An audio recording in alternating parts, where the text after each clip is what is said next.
আওয়ামী লীগ কখনো গণতন্ত্র ও গণতান্ত্রিক মূল্যবোধের প্রতি শ্রদ্ধাশীল ছিল না বলে মন্তব্য করেন জামায়াত ইসলামের আমির ডা. শফিকুর রহমান।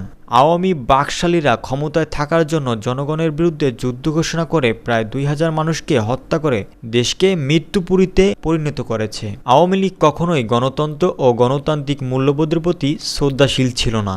তারা অবৈধ ক্ষমতায় দীর্ঘায়িত করে গদিতে থাকার জন্য যা ইচ্ছা তাই করেছে, তাই তাদের বিষয়টাও মোটেও সম্মানজনক হয়নি। তিনি বলেন, ইতিহাস পর্যালোচনায় দেখা যায় এমন লজ্জাজনক বিদায় অতীতে কারোই হয়নি। আর যারা এভাবে একেবারে বিদায় নিয়েছে তারা আর কখনোই দৃশ্যপটে ফিরে আসতে পারেনি, বরং তাদের ইতিহাসের আস্তকুরে নিক্ষিপ্ত হতে হয়েছে। তিনি আরও বলেন, আমাদের দেশের পতিত স্বৈরাচার আবারও ক্ষমতায় ফিরে আসার জন্য নানাবিধি ষড়যন্ত্র আশ্রয় নিচ্ছে, নানাভাবে দেশকে অস্থিতিশীল করার অপচেষ্টা চালিয়ে যাচ্ছে। আওয়ামী অপশাসন, দুঃশাসন, রাষ্ট্রের সব সেক্টর ধ্বংস করা হয়েছে। তারা ব্যাংক, বিমা সহ অর্থনৈতিক সব প্রতিষ্ঠান ও রাষ্ট্রের অঙ্গ প্রতিষ্ঠানগুলোকে পরিকল্পিতভাবে ধ্বংস করে দিয়েছে।